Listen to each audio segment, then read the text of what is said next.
Hello everyone, my name is Sue York and I'd like to welcome you to the Futuring Friday APAC session. I'm joined by a panel of speakers from around the region, Peter Harris from Potentiate, Geoff Lowe from Infotools, Tomoko Yashida, a freelance moderator from Japan, Ray Poynter from NewMR, and Sami Wong from Concept M Research and Consulting. I'll ask our first panel member, Peter Harris, to give us his perspective, and Peter is going to be talking about the impact of humans. Thanks very much, Sue. And thanks everyone, very excited to be here for Futuring Friday, especially with this APAC lens on it. And yeah, as Sue said, I want to talk about the focus on the human, and it is quite incredible the shifts in social balance and everything else that we're all going through and the world is going through with COVID-19. But prior to that impact on the world, human experience was already a key trend. That was gaining a lot of traction with people. And, you know, I've been in this profession for a long time, and you start hearing about human-centered design, design thinking, human-centered approaches. And it kind of comes back to it all comes back to me as a focus on the human. And it's very important because we're seeing as business increasingly becomes digital, that firms that actually are winning or brands that are winning winning stronger if they do have this human approach. So it's becoming very clear that human interaction matters, and I can't help to think, you know, just in the current global issues with COVID-19, you know, understanding humans, keeping close to humans, and those humans are what we're talking about is brands thinking about their customers as human, or brands thinking about their employees as humans as well. So it can just be as much important around employee experience. So human interaction matters. We see it more and more. It's great for people in the profession that are in the customer market research, whatever you want to call it, customer insight profession, because we are becoming much more required to be able to do that.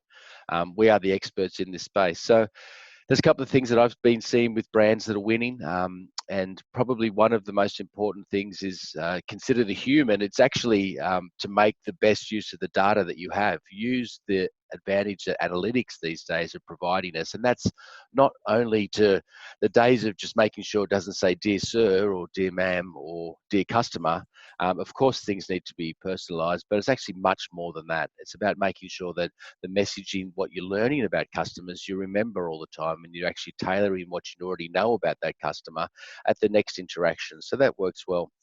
I think this world of constantly evaluating and improving is here. And again, brands that are winning are actually taking the more human approach, is more constant conversation, is more constant touch points as you develop in products or communication. The third thing is making sure that we create bridges to digital channels. And we can't expect the whole world to move. And I guess we're experiencing it now with the majority of the world working from home. And that is, we can't immediately expect everyone to go from a live experience or a retail experience into a digital experience without having a few challenges. So we need to actually make sure there's bridges there. And of course, the most important thing is to make sure that the whole digital experience, as brands are evolving, is much more human than ever before. So when we see this area of human understanding, human behavior, which is at the source of what we do, as clear. We have clients, Nando's and Kimberly Clark, just to name two, running communities that are very focused about understanding their customers as people. So the big focus is around people, not looking at your customers as transactions. The closer bond you can create with your customers, the more human you can be, the better the bond, increased loyalty, etc., etc. So that's my 3 minutes to sort of throw it out, the importance of human experience and the importance of human. It's definitely as important. The focus on the human is as important as customer into human. And right now, running a company myself, you know, the focus is on communication and seeing all my colleagues, my teammates, our employees as human beings and understanding the world around them. Thanks very much, Peter. So, audience, now is your time to type in any questions that you're wanting to particularly ask Peter. Who on the panel would like to either ask Peter a question or share a perspective on the human? Sue, this is Geoff. I have something to add, if I may. You may, Geoff. It's Peter. It's great to hear this perspective about the bringing humans into the process. I've thought for the longest time that in our industry, it's something that has been a work on for us. The fact that we refer to, and you said it yourself, customers or consumers, and even more directly for us as researchers, we refer to respondents, when really all of these are people, and we need to see them for the value of the industry. We need to see them as people and as individual people. So I'm really heartened to hear the perspective you're taking on this. Hi, Ray here. I'm going to link back to something that we had on Wednesday in a presentation from Charlotte Wilkinson, where she was talking to a woman who was a CEO of a large company, multi-million-dollar turnover, but the brands were talking to her and saying, now as a mum, you probably like these pink things, because they were just seeing her as a buyer of these products and not taking any cognizance of what the person was. And being a mum was just one feature out of her whole life. And I think that is something we do as well. We take this one aspect of somebody that relates to our business, and then we focus on it. Now, I think that's a interesting perspective, Ray. I think for many years in our profession, I'm kind of thinking about, constant segmentation, demographic segmentation, and someone had a good idea that it was going to be behavioral, and then it was going to be attitudinal, and then we keep layering these different segmentations. What we're really trying to understand here is how people are different in their total world, and how brands need to kind of rotate around at the right level. People don't wake up, as you said before, and instantly think of Starbucks. It's not the first thing on people's minds. So we really need to kind of realize that people come in all shapes and sizes, and they do different things during their life, during their day, and have different interactions. Yes, I agree, Peter. And also, it's also kind of influenced by different culture as well, because each culture will have different cultural behaviors and values and perspectives. So that sort of adds into the more holistic human interactions with the brands and also the products. I'm going to chip in with a question from the audience now. And then it's a comment followed by a question. Seeing the whole context of our research participants is so important. What makes this more important than lip service or another buzzword in the insights industry? What else should actually change in practice? Yeah, that's a great question. I actually think, Lucy, that what needs to change is, and I run a technology and research company, so I would say this, but I actually think a stronger adoption of technology, not for technology's sake, but for the implications, for the applications it can do. So it's a mixture of human interaction, leveraging technology.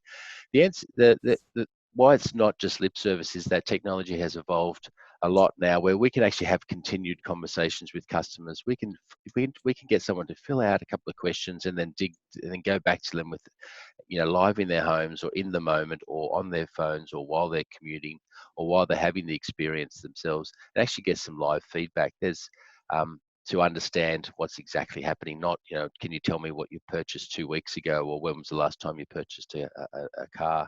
So technology has helped us a lot, and technology has helped us connect the dots between, you asked Peter Harris about what, tires he uses, and then what brand of coffee he prefers, and then what watch he wears. You should be able to connect the dots now, with the advances in technology, and we're finding that that's actually helping a lot. So it's much more than lip service, because we actually can do it. Excellent. Has anyone else on the panel wanting to either make any comments on what we've talked about thus far? If not, I'll throw to you, Peter, to kind of give us... Okay, go ahead, Tomoko. Yeah, my summary is quite very clear and simple. I'm a core researcher, so I'm in a human versus human relationship on my field, right? And I think that the most important thing is that each participant or the people who have cooperated to our job is waiting for the things that they are respected, right? So I think there's each human being has their own lives, and something it is nothing to do with the research team we are asking to. I think we have to understand that they are people, they are human beings, and it is just part of the things I would like to have your answer or your opinion. So I think keep thanking them and keep respecting them as one human being is, I think, always important. Thanks, Tomoko. That is great advice. So, Peter, I'll give you 30 seconds to a minute to sum up what we've talked about today, and then we'll move on to our next topic. Okay, thanks, Sue. So, in summary, I mean, human interaction, thinking about people instead of customers as people instead of employees is very important. Understanding human experience is more than just one touch point, and it's actually giving brands an opportunity to get to know their customers much better. And I think summarizing here is treating people as human is actually treating them with respect. I always go back to the, if you draft a 40-minute questionnaire and you wouldn't do that yourself online, sit down in one go and answer 40 minutes of questions, don't do it to other people. It's the same thing. It's how do we want to be treated is not different to how we all want to be treated like humans. But my final point really is if we're going to do this and be serious about HX or human experience, we need to do it authentically, so it can't come across, and some brands have made the mistake of pretending to do this, or this is the latest campaign. It needs to be authentic. We know the empathy and the belonging, everything that we do needs to build trust, and that needs to be done in an authentic way. Thanks very much, Peter, and I'm sure we might come back to some of these human perspectives as we travel through our topics this morning. Excellent. Thanks, Sue. Okay, Geoff, it is now your turn to come and share your perspective on machines and creativity. Thanks, Sue. I will. Yesterday, I did not come to the office. Today, I did. We had a practice day at home to make sure all our systems work so that if we have to in the future, we can work productively from home. But today, we're back in the office. And to get here today, I came in my car, but my car did about 80% of the driving on its own. It knew where it was. It was aware of its surroundings. It decided when to change lanes, when to exit the motorway, when to speed up, when to stop. Everything that I would do as a driver. Of course, I was watching the whole time myself, keeping a very close eye on it. Mechanical processes like driving a car are in the process of being automated. Full self-driving is in our future. Now, I think it's a long way in our future, having experienced it, but I think it's definitely happening. In our industry, mechanical processes that used to require humans are being automated all the time, to the point where we've now got algorithms that will look at a time series analysis and turn the trends that it detects into simple English language. On the other hand, though, a lot of people say, I have said it myself in the past as well, that we're always going to need creativity and insights generations that only humans can offer. And if you think about creativity as the bringing together of different ideas, concepts and facts, and to make something new or novel, the obvious retort is that it's only a matter of time until machines are going to do that even better than we can. There's a website now that you can go to and have a machine create a unique piece of music for you. Machines are creating art that humans are enjoying. So my position on this is that there will always be a need for human-level creativity in our industry, but that level of creativity will increasingly be achieved by non-humans. In other words, the machines are going to start to do it as good as us, and then they're going to do it better than us. And I think we need to be aware that transitioning to that future is going to have all sorts of implications for the industry. And of course, when I say that, I mean the people in the industry. Because if the machines are going to do a better job at the creative aspect of our insights industry, what are we, the humans, going to do? But I believe that the only question to ponder here is, will it happen on our watch, or is it going to happen on the watch of future generations of insights professionals? Now, as we ponder that, I just want to loop this back into the COVID-19, because I scanned the news this morning, and I was amazed at how much machines are helping us understand what's going on with COVID-19. CNN had a headline this morning that the world's fastest supercomputer has identified chemicals that could stop coronavirus from spreading.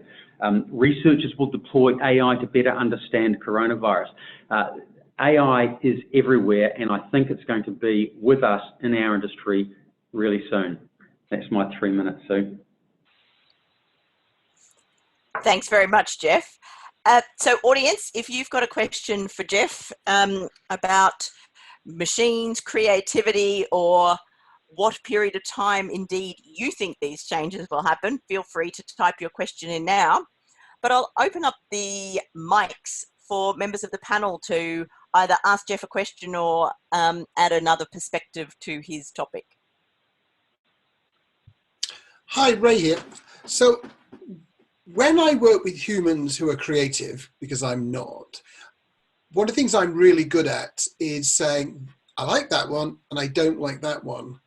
And I imagine as I move into working with more creative AI, that my job will stay very similar to that, actually. It will be to say, no, that doesn't explain what is in my head.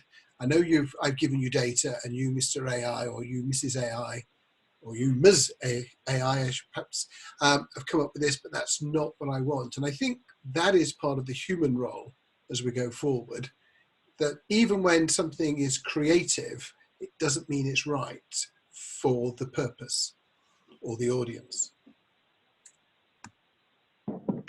Yeah, Geoff, it's Pete here. Just following on from what Ray was saying, I think that really is where the people, the human, the brain is going to be most useful. You know, and when I think about machines in our profession and in business, I think of machines coming in a few years ago, taking away all the boring stuff. You know, so you don't have to chart all that yourself anymore. You don't have to put yellows and greens and reds on the significance tables anymore, because a machine can do all that for you. Now, I think with AI, it's getting into problem solving. The last piece, and probably the best piece that humans can provide is in the thinking, the convincing, the context, understanding that, which I don't believe, at least I haven't seen yet a machine been able to do that as effectively. But that's the next stage, and I do believe that that will happen in the next 5 years. Yeah, thanks, Pete. Thanks, Ray. I think it's easy to overstate exactly what AI, artificial intelligence, is. At the moment, and this is to your point, Pete, at the moment, there are a lot of very complex algorithms that can take a lot of data as input and spit out something that is novel or new, something that humans would have no chance of doing simply because of the volume of data that machines can process these days. But it is still just a mechanical process. It's data in, algorithm, and some sort of output. That at the moment is not the sort of genuine creativity I think that you and Ray are referring to. Just because we haven't got it yet does not mean that we won't one day have it. And just the trajectory at the moment convinces me that we will one day. I've just started watching the 3rd season of Westworld, and if you've got any doubts about what the future will hold, and you believe that the writers of that have got it right, just have a watch and see if it changes your perspective. But yeah, I think there's a chance it'll happen, even though it's not with us now. Actually, Geoff, this is Sami. Thanks for sharing that, because during our study during the COVID-19, we also noticed that Chinese consumers are also showing stronger desire for brands who continue to create and innovate in the area of AI. For example, some local supermarkets in China already started their AI shopping experiences, which means no salesperson in the store to serve them, so it can actually minimize the risk of infection. So this is actually quite a strong phenomenon in China during a very critical time. So thanks for sharing that. You're welcome. Okay, anybody in the audience want to type in a question? Because I'll let the panel keep asking their own questions and talking if you don't type something in. Ray, you talked about not being creative, but being a good evaluator of the output of machines. What can people do to make sure they're developing the skill sets that we need to interact and work well and complement AI? It's very much about looking at what the machines at any one time, and Geoff is right to say this is changing and that will continue to change, but at any one time you want to say, what is it that it can do to make me more efficient, and then what do I need to add to that process? And you never want to be competing with the machine. We've got a long history of doing that. People have tried to knit faster than machines, dig holes faster than machines. We're not going to think faster than machines. We're not going to chart more than machines. We are not going to spot as many patterns as machines will spot. So you're always looking to see what things at the moment can't it do, and then you want to use what it can do to deliver what it can't do. Excellent. Does anyone else on the panel want to chip in a final comment before I let Geoff summarise where we've got to in this discussion? Okay, Geoff, back to you to give us the 30-second to 1 minute wrap on your take. Okay, thanks, Sue. And thanks, Ray, for that last comment. I'm going to pick up on that in my summary. The concept of a cyborg is really powerful here, because it means the humans are, we humans working with machines so that the machines can amplify what we do. I think that is a step towards the future that I'm describing here, or I'm envisaging. But one of the things that I think is really important for us to wonder or to ponder is, what does it mean for a machine to have a preference? Ray, you said that you're good at knowing whether something is good for you or not. What does it mean for a machine to have a preference? To have a preference, it has to have a goal to measure one option or another against. I think that's one of the things that's going to really hold the machines back, and what's going to make it. We've got a big future as humans in this industry ahead of us. So I don't want anybody to worry that our jobs are disappearing soon. We've got a good future for the midterm. Thanks, Sue. Thanks, Geoff. We've actually had one audience question come in just after I asked you to wrap up, but I'm going to park that for the time being, because I think it's one that everybody might have a perspective on in the end, and it is referring to opportunities emerging from the current situation. So we'll come back to that one at the end. So thanks everyone for taking part so far. Remember, if you've got questions for the panel, type them in as soon as you can. So now I'd like to introduce our third panel member for today, Tomoko Yashida. And Tomoko is going to be talking to us about From Depth to Reality. Over to you, Tomoko. I'm sorry, I was muting. Hello. Okay, can you hear me? Sue? It's okay. My voice is Yes, okay? we can hear you, Tomoko. Please go ahead. Okay. All right. Completely different topics. It's my From Depth to Reality. Very, very human. In the age of the automation, as Geoff spoke, our industry is changing. So I think we are all wondering what human contribution to market research will be like and how. And in this timing, I'm just recollecting my last decades. For my part as qual researcher and moderator, the landscape changed. Yes, it changed, but not as seemingly drastic as an quantitative one, but it changed, including the logical breakthrough. But just wait a moment.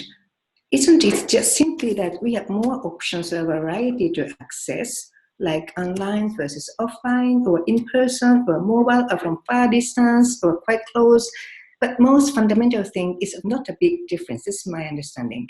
The most fundamental attitude for qual researchers are to listen carefully, feel sensibly, and heighten our sensitivities. And it remains the same always, always. However, I feel one change in my mind, in my daily contact with the consumers and daily job as a quality researcher. In these years, my keyword is shifting from depth to reality. In more practical sense, from asking and probing why about the attitudes and opinions, we are shifting to letting them tell their own story or asking them to show their own something, or from discussing in our facility to visiting to their own territory.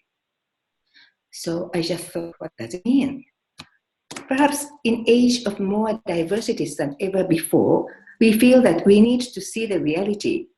Once again, back to the fundamental. We have already learned that consumers do not have any marketing answers to tell us, so probing why is not as powerful as it has been believed to be. It is us researchers and clients who have to dig deeper from consumers' behavior on our own creativity. Technological development helps us a lot, but just take advantage of them and use our own time to sharpen our sensitivities to find out reality. But my final question, what is the reality? Yeah, I think it is sharply 3 minutes. Just about, Tomoko, so well timed. So audience members, if you've got a question for Tomoko, please type it in as soon as you can, and so we can make sure we get your question answered. So I'll now throw the floor open to the panel to either ask Tomoko a question or make some of their own comments about this idea of depths and reality. So Ray here, and I can see two sides to the future that you're suggesting. One is very bad and one is very good. So we've had some presentations in the festival that have talked about reality, but deep reality. So a 1-year ethnography where they've looked at people's real lives, they've listened to stories, and they've done a thick analysis. Another one, a cultural narrative study looking at the lives of people in India. In fact, we've had 2 separate studies doing that immersion, getting people to tell stories. So that would be the good. But you can have reality with no depth. So we see many people now saying, collect 100 photographs, call it ethnography, and it is from the real world, but it has no depth. So how do we try to go forward with reality? Yes, but protect depth. That's the question. I want to have your advice or the panel members' advice. Tomoko, it's Peter here. Just following on from what Ray was saying there, when he was talking about making sure that we have the depth, I'm assuming that means a better result. But I think the depth that I see working with clients day in and day out is starting to come from people that understand research and understand consumer behavior, going inside organizations and having all the context of what it means. So, you know, in the past, agencies have just, you got a brief, delivered it, got a brief, delivered it. You know, now I see there's more experts going inside our clients' organizations. This is not happening everywhere, but it is starting to happen in the good organizations. Those people get really deep in understanding what's happening in their category with their competitive set and what their company can suitably do. So I think some of the depth and the contextual work now is being done by internal consumer insight leaders, and that work is proving to stick, I think, a little bit easier than external. Thank you. Yeah. My understanding, my experience of all these figures is that depth is not depth is our making deepen insight is our work, not the things asking consumers or participants to do it more deeply, maybe. So first reality and then depth.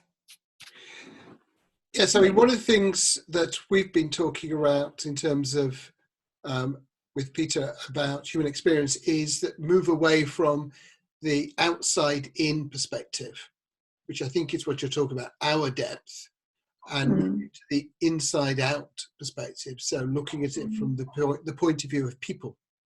Yeah. So I think that might be another way of describing the same phenomenon. Okay, agreed. And also, Tomoko, allow me to put in my feedback as well after hearing what you said.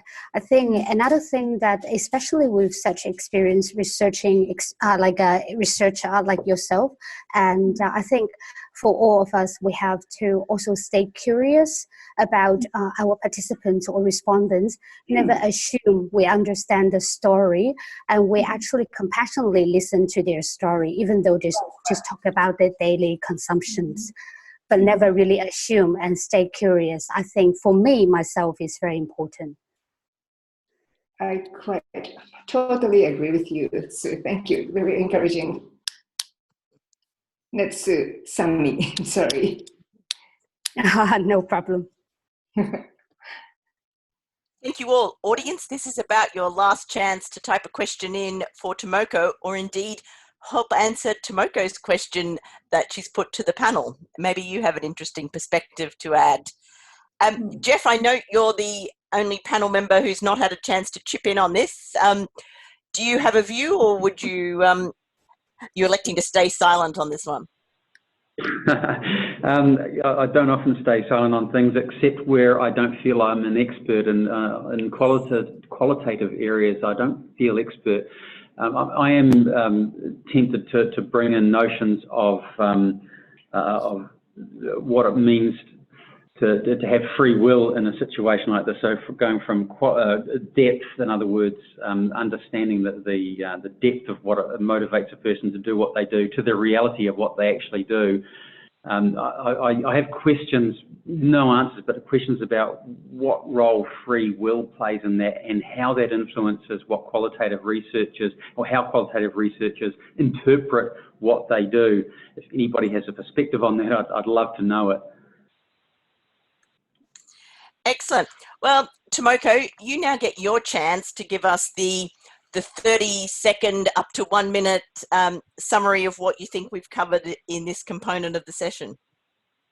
Okay, so thank you for panel members. And my summary right now is that I was thinking, before coming to this discussion, I was thinking that from depth to reality is the shift from the depth or reality, but I'm feeling that the depth and reality can coexist.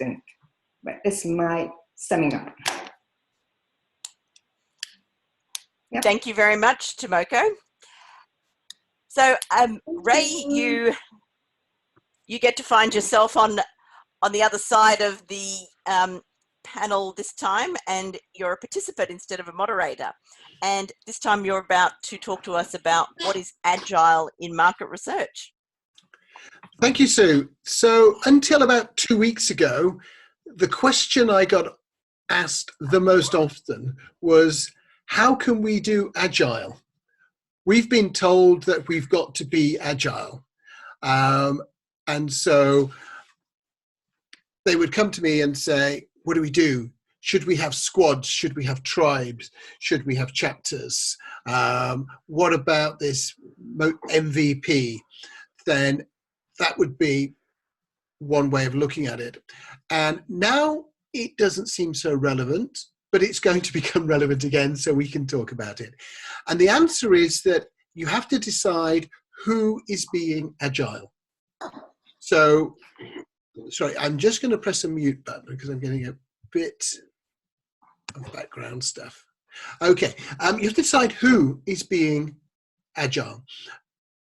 If we are doing an agile project, we're building a new type of electric scooter to go on the street. We don't want the screwdriver to be a prototype.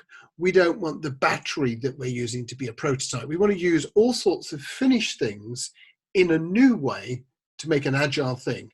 So we need to work with our clients, which might mean if we're an agency working with the client organization, if you're an insight team, it means working with other groups.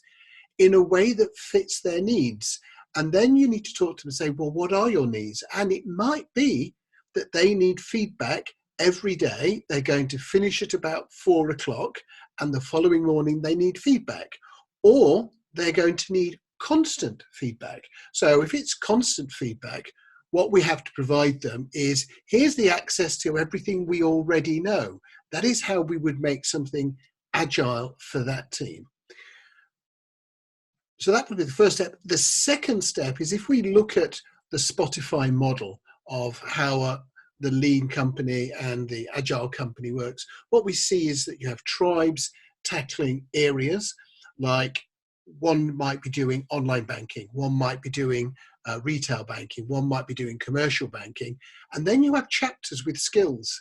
And what that means is that you have a whole collection of insight professionals who move sideways inside those tribes. For part of the squad's doing tasks, so they're working together collaboratively. We won't have a whole set of market researchers sitting together, or a whole set of insight professionals. And we're going to need to support them with methods where they can share learning across the structure through the chapters, as well as working with their colleagues in the tribe. Thank you, Ray. Your timing was excellent.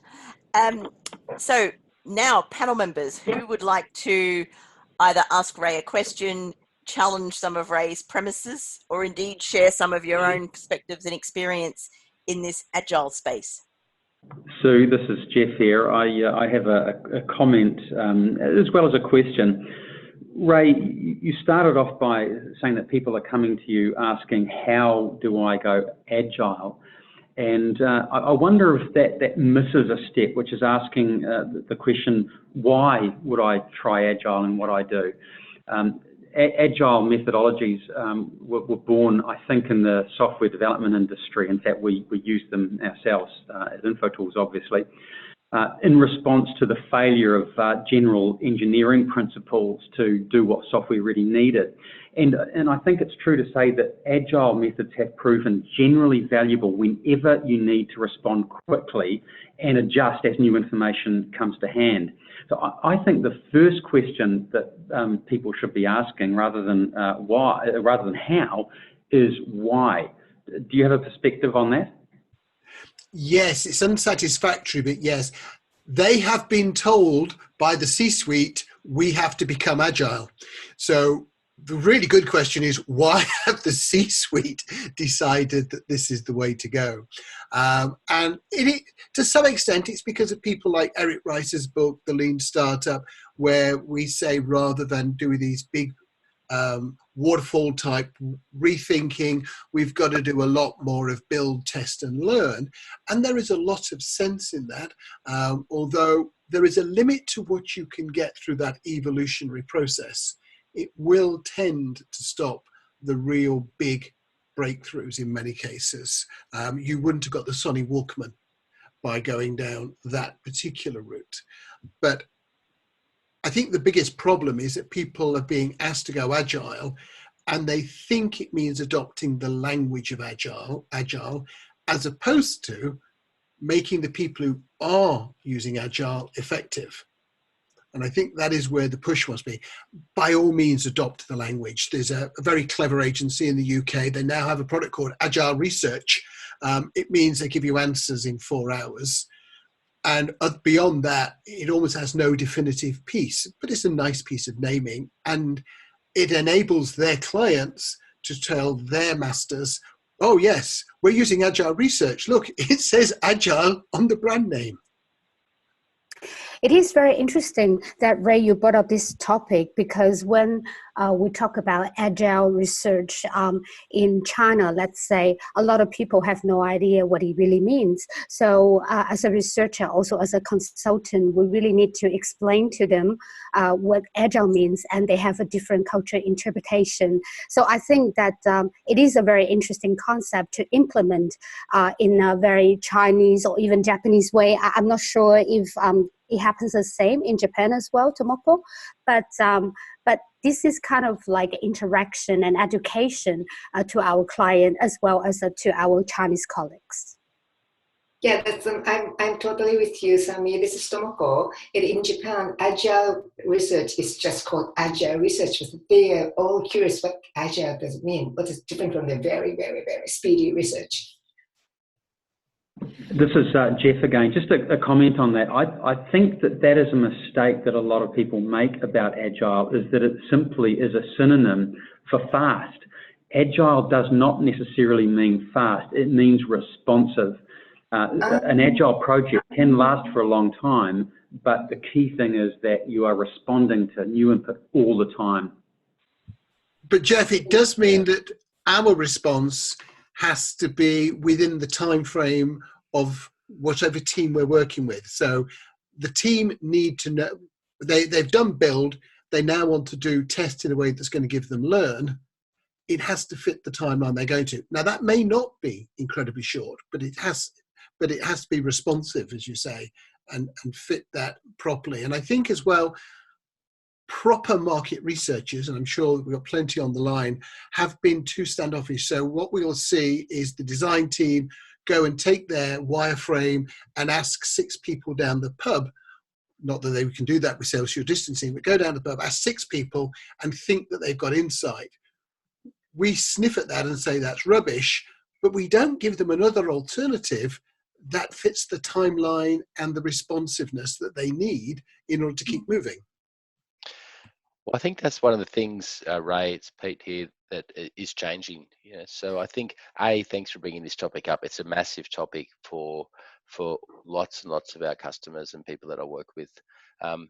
The way I've seen it work really well, and all the banks, they've all been trying to move to this, and for some it's been really good, and some it's been a disaster. And I think where I've seen it work best is where there is collaboration between UX, design people and people with a more traditional market research or consumer insight background. And that's because there's things we can both learn from each other. And when these teams come in together and play together well, that's when brands can win.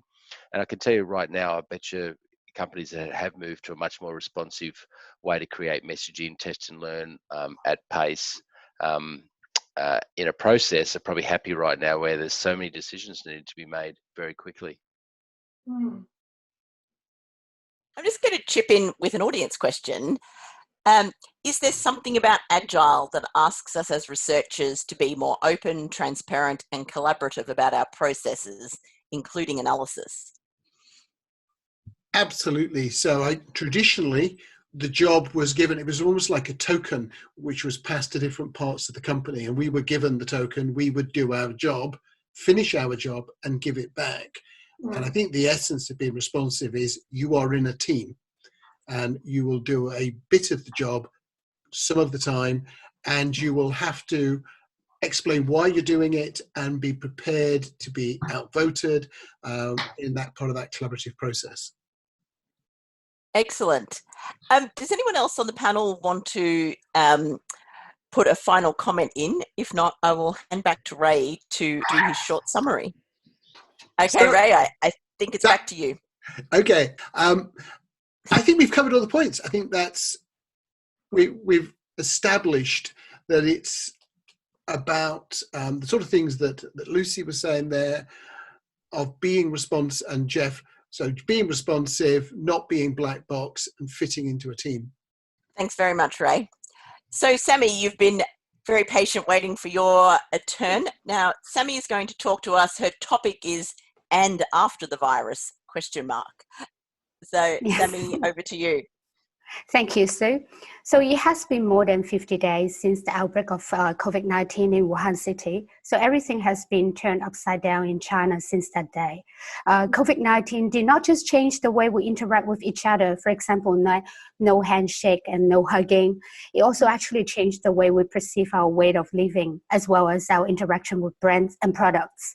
So in a way, it has created a very new normal lifestyle for Chinese consumer. So I would like to share some of our observation. So first of all, Chinese people are quite unfamiliar with this relatively long period of confinement. As we all know, Chinese people really enjoy their livelihood, and social interactions are important parts of their daily life. So crowdiness actually signifies energy and vitality. Believe it or not, people we interview actually say that they miss the traffic jam in Beijing, Shanghai during peak hours. Now, with the fast and widespread of this virus, people are actually forced to stay at home all the time, and they feel very anxious about this invisible enemy.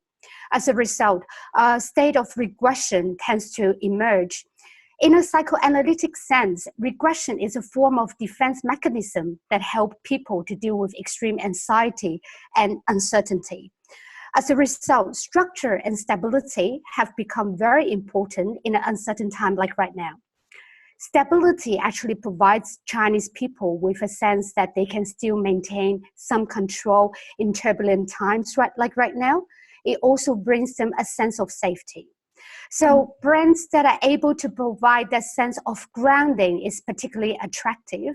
So feeling grounded is absolutely critical, especially when we face unknown and uncertain situation as the result of this COVID-19. So in a sense, solidarity and simplicity have become the important elements that they're looking for.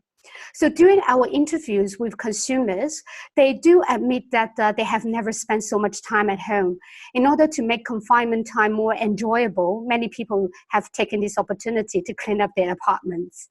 So in a way, it does give them a chance to go through all the items and reflect on their previous purchase decisions. It is also time for consumers to review their relationship with their brands. So this also tells us that Chinese consumer may become more careful in their future purchasing process.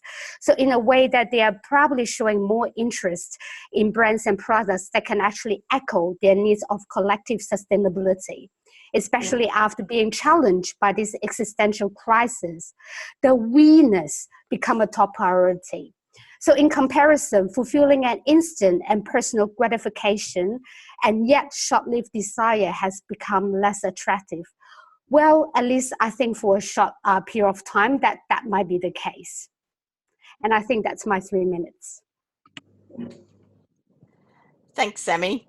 So panel members, we are going to deviate a little bit from the process we've followed for the earlier speakers. And I'm going to ask some of the panel members who've got some industry perspectives on COVID-19 from other parts in the region to share what they know. So I'm going to start by asking Geoff. Actually, Sue, just before we do that, could we just stick with China for a moment? We may. Thanks. Sami, one of the interesting things about China for people who visit is there's how much further ahead all of the social technology are, particularly the use of WeChat and Alipay and so on. Yes. Has that accelerated, do you think, because of COVID-19? Because, of course, when you're at home, you have to use social means. Yes, thank you for raising this question. Because of the 3 minutes, I kind of left that topic out. But the online shopping culture continues to grow stronger in China. So even Chinese consumers really enjoy the traditional way of shopping experience. Like, for example, going to wet markets for fresh meat and fruits. They had to change their daily grocery shopping routine accordingly. So it is very interesting to see that the current online shopping experience have given Chinese consumer a sense of control, independence, and autonomy. And also, most importantly, the delivery is guaranteed. And this is particularly important given the situation is so unpredictable and uncontrollable. So during this crisis, online grocery shopping platforms have really proven themselves to be reliable and efficient. And this really further strengthens the trustful relationship with their customers. Yes, Sami, it's Peter here. I think the really interesting thing, and that was great, 3 minutes. Thank you very much. Lots of insight there around the feeling of being more grounded, simplicity, reviewing relationship with brands. I think one of the interesting things right now is because things have happened so quickly and there's so much change in the world that people are going to be buying in different ways, moving more of their behavior to a digital sense, spending more time at home, cleaning their house more often. I wonder which of the things that are going on that are going to stick, that people are actually going to enjoy more than the old way. And then when the world goes back to shifts back to the normal, which ones are going to stay? Which are the things that people are going to kind of be very happy with and stick to? And in fact, you could say the same about the market research industry as well. What's the new things we're going to try, and which ones are going to stick? Actually, the online shopping experience development, it is rapidly changed in China, and it's actually quite advanced. And before the COVID-19, the online shopping experience was already very popular. So this one is more kind of like strengthen the experience and also build a stronger relationship with all these online platforms. But so at least for a short period of time, I think people are still in that habit of buying online and also doing a lot of social activity online, especially with online academic right now. A lot of school closed down, so a lot of people going online, and they provide online classes and class interaction like Zoom right now. But we also believe that after the afterwarth of COVID-19 is people start to also reconnect with each other with face-to-face interaction.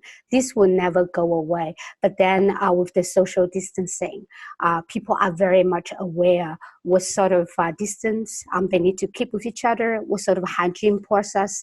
So I do believe that it's happening parallel, not one way or the other. Sami, thanks for that. This is Geoff here. We're pretty lucky here in New Zealand. We've only got 39 cases so far, but we did have an extra 11 overnight last night and 8 the night before that, and so it feels like it's accelerating. What do you think countries like ours, and Australia I think is the same, Pete, what sort of things do you think that we should be focusing on that we could learn from what happened in China? If you're talking about COVID-19 wise, one of the policy that Chinese government has been doing in the past 50 days was they really reinforced the self-isolation. So for one, I think the law and order part is very strong. But on the other hand, what we can see and observe is that the personal social responsibility is also very strong. So people, they were quite willing to stay at home and do their own thing. And because I just came back from Paris, and what I saw that day before the city lockdown, and people were still quite reluctant to follow what was suggested by the government, the Prime Minister. So I think in one thing is really trying to increase the sense of social responsibility and trying to stay home as much as possible and take it quite seriously, because Chinese people are taking it quite seriously. And that's why yesterday we just got the news that no new confirmed cases in Wuhan, and that was the city that got total lockdown. So that was a great news for Chinese people. Okay, thanks, Sami. Now might be an ideal moment to allow people to chip in with what the current recommendations or advice are in various places around the world.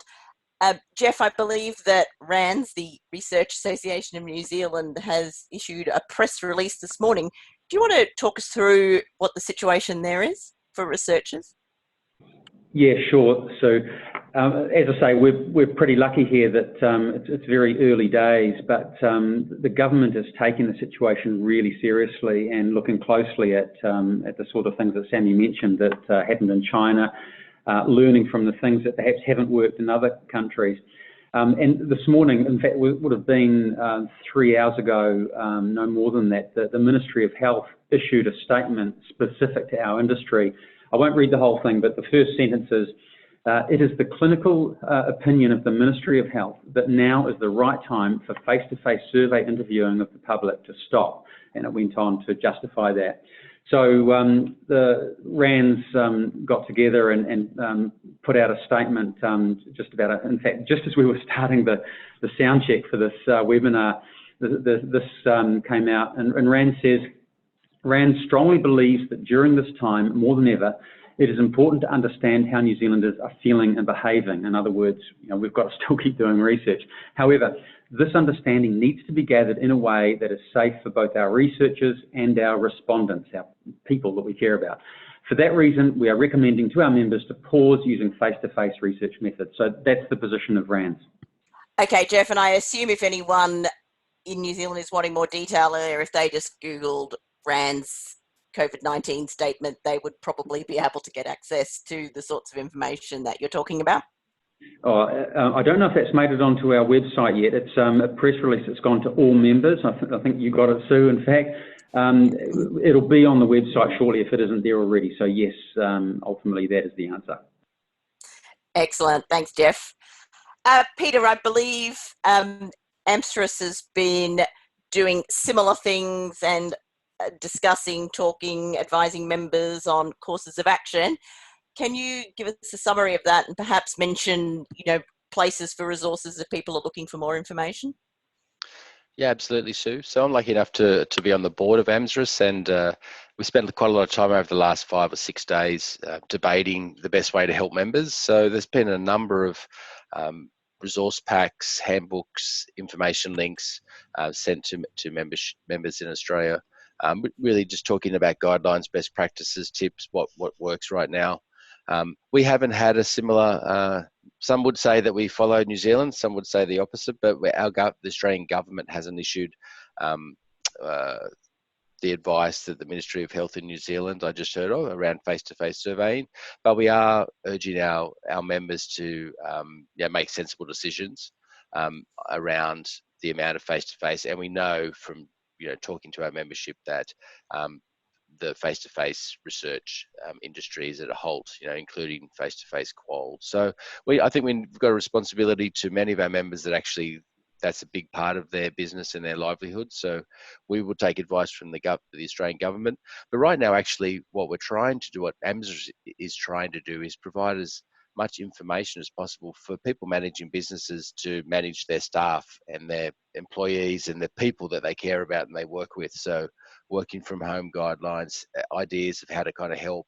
And then, as I said before, important information packs, just to try and help business owners and individuals to kind of cope with what's going on right now.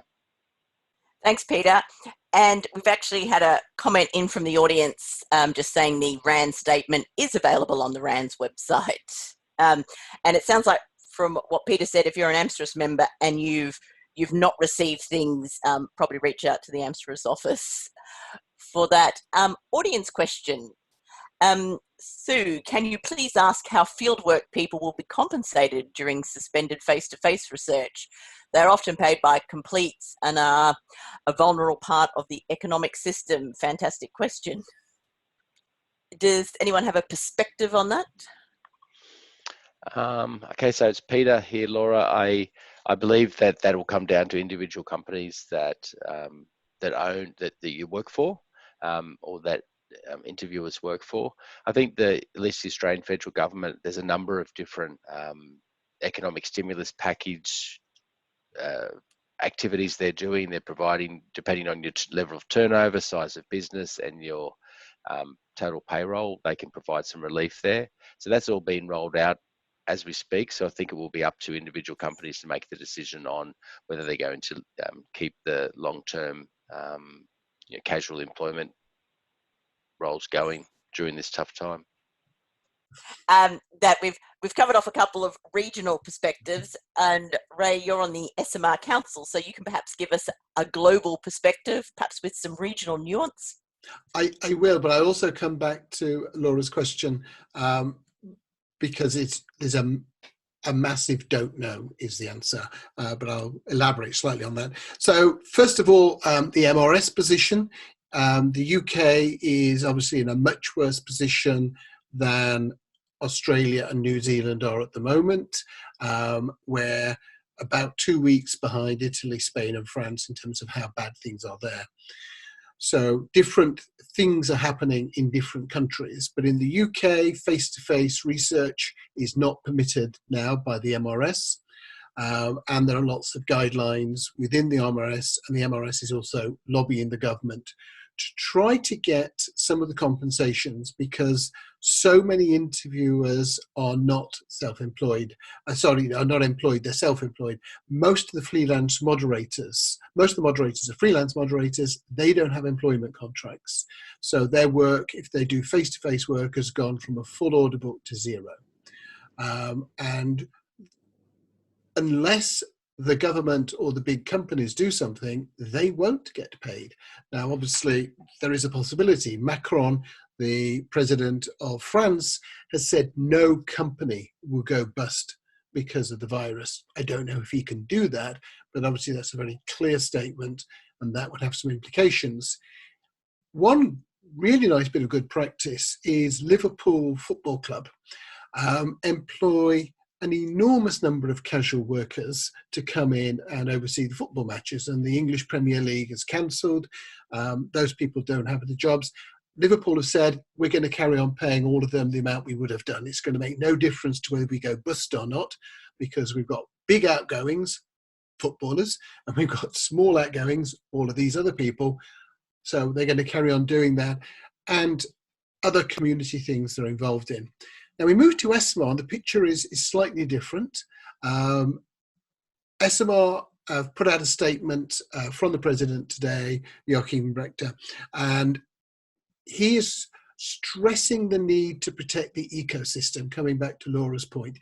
If we want to be able to do research when this is all over, we need to keep all of those suppliers, those people in the industry, the people that don't have the protection, the agencies, the insight professionals inside client companies. So that is a key part there. And they have given a strong preference for not doing face-to-face, but they haven't banned it, and they've suggested how it can be done more safely. And one of the reasons for that, and this has drawn some fire from some circles, but the reason for doing that is there are lots of countries where there is no digital option. So if you look at Pakistan, if you look at Bangladesh, the vast majority of the information that's collected is face-to-face. If you were to lose face-to-face survey collection, the government would not know how effective its programs were. You wouldn't know whether things were being delivered in an effective way. So some of that stuff probably has to continue, but done with social distancing. But almost the first question in the SMR checklist is this critical? And I suspect our definitions of whether something is critical will change as we go forward, and they don't really mean critical to your profitability. So it's an evolving picture. It will look very different in 2 weeks than it does already. Thanks, Ray. I think there's some solid advice in there. And we've now got a comment back. Thanks. In Mexico, we suffered during swine flu. No easy answers. Hi, Sue. I want to share the curious situation in Japanese qual world. Can I do that? Oh, yes, please.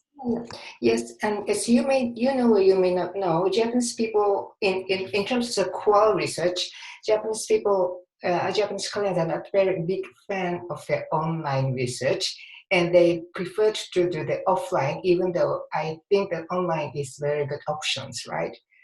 But in the recent COVID-19, there's strong advice that not to do the research project, or to shift it from offline to online. So if you can do it to the online, let's do it in online.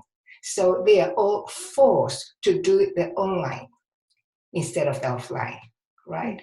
So it's not the things that they are interested in online research, but they are forced to do the online research. So they are in two ways. Okay, I can do the online. Online is very interesting. Let's do it after, even though this COVID-19 situation is over.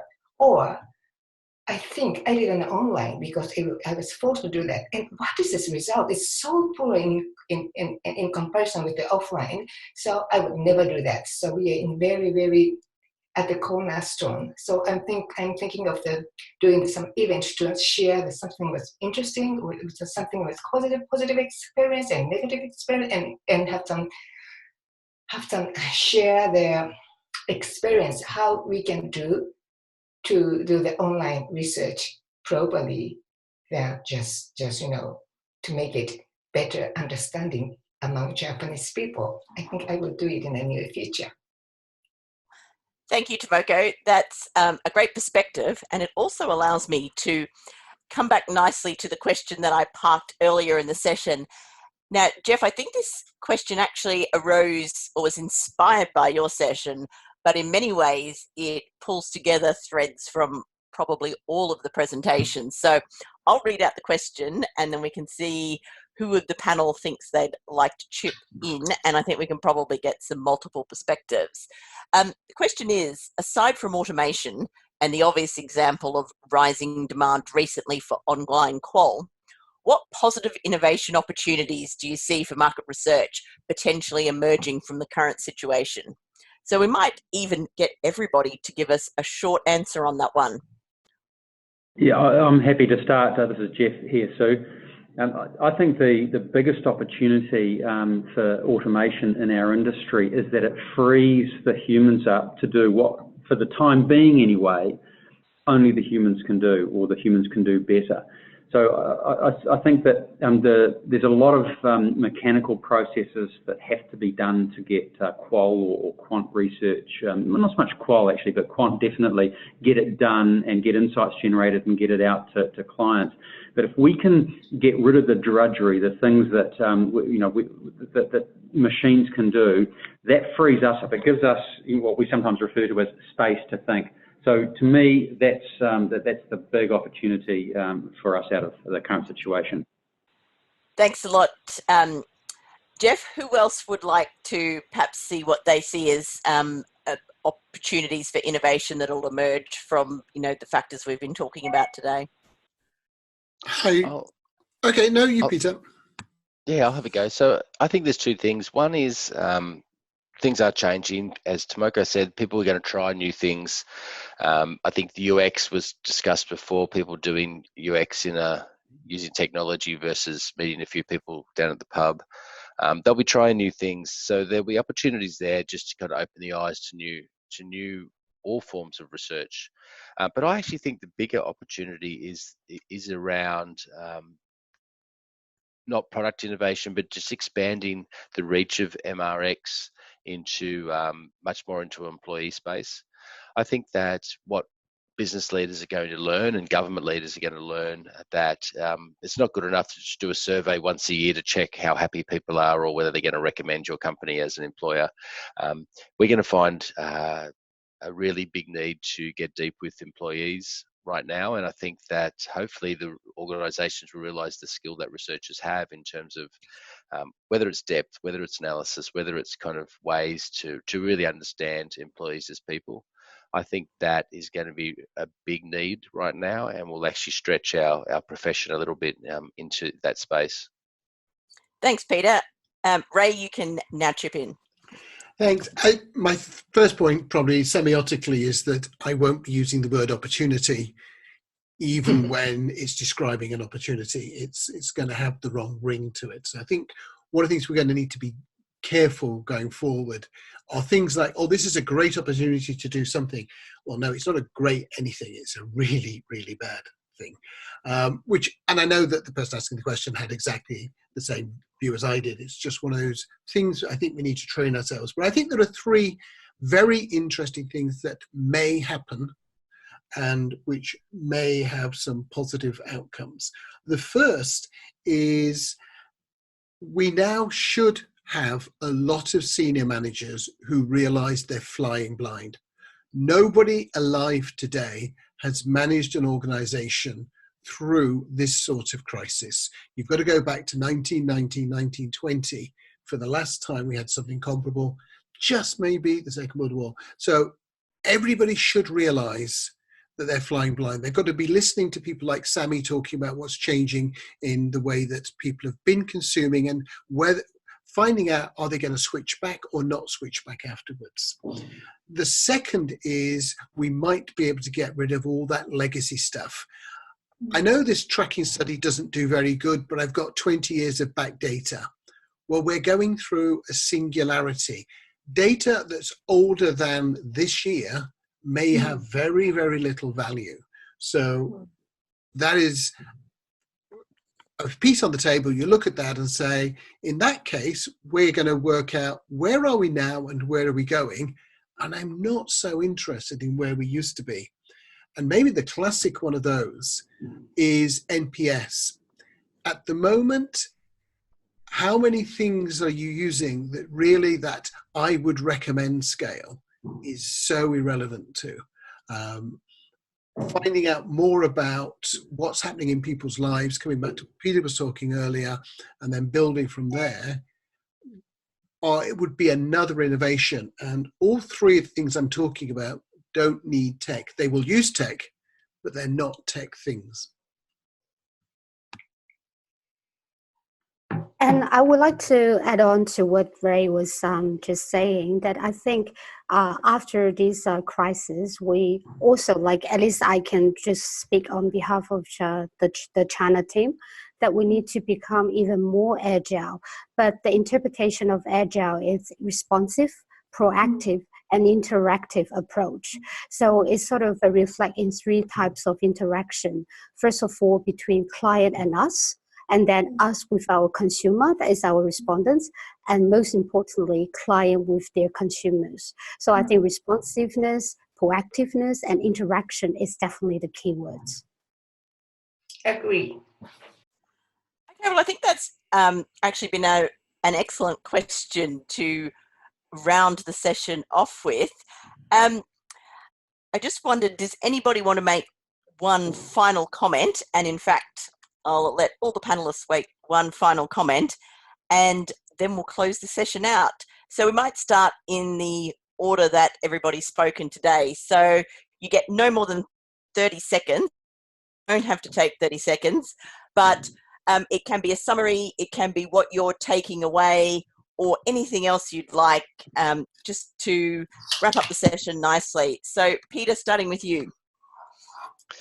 Okay, I've loved the session today, so thanks to the team in Futuring Friday. Actually, I think we've talked out the topic around human, and hopefully that's going to be positive into the future. I'm going to leave everyone with a quote. Someone I was talking, a business partner of mine I was talking to this morning, said that a great quote which talks about the times we're in. So tough times don't last, tough people do, which is all about building resilience. So as leaders, we should make sure that we're kind of checking in with the people that are close around to us. We need to look after ourselves, of course. We need to then look after others and make sure that we can kind of be resilient through this and come out the other side.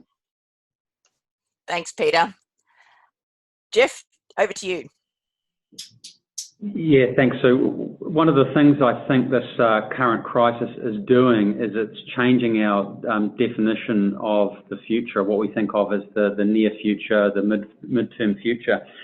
Everything is compressed. You know, I think about how we were looking at life 1 week ago, and it's really quite different to the way we're looking at it right now. I think if there's one good thing that comes from this, it's going to be encouraging us all to live in the now. Don't be obsessed with what might happen or what could happen in the future. Live in the now, enjoy the now, deal with the issues that you're faced right now. Thanks, Geoff. Tomoko, do you have some final words? Yes. First of all, thank you for doing this session in Asian-friendly time. And one thing I want to share with my Japanese colleagues is about the Agile. You know, in Japanese market research world, there is many important words. So they do not have any good translation to share to understand what does it mean. And Agile is one of the example, and they say agile in Japanese. But you know, agile is very close to that. Not only the very speedy, but it's in the responsiveness. It's very good hint to understand what agile means and share with the other countries' people. Yep. Thank you. Thank you, Tomoko. That's really useful. Ray, you're next. Thanks, Sue. My main tip and thought, I had it before the conversation, and I still have it now, is don't plan for after the current crisis. Kind of links to what Geoff said about living in the now.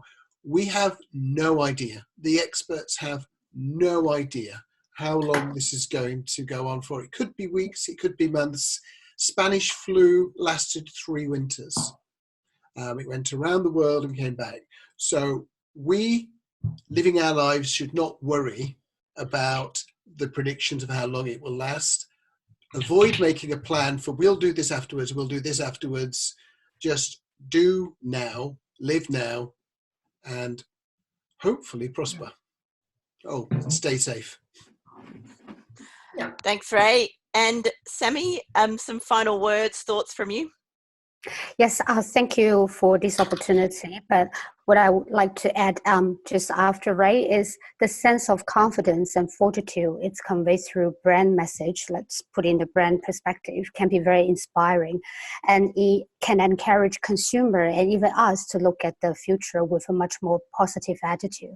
So let's not forget, regression is also a good preparation for progression. So stay safe. Thank you, Sami. And thanks to all the panel members and everyone for listening today. We hope you enjoyed this session, and we hope to see you at another NewMR event soon. Goodbye for now.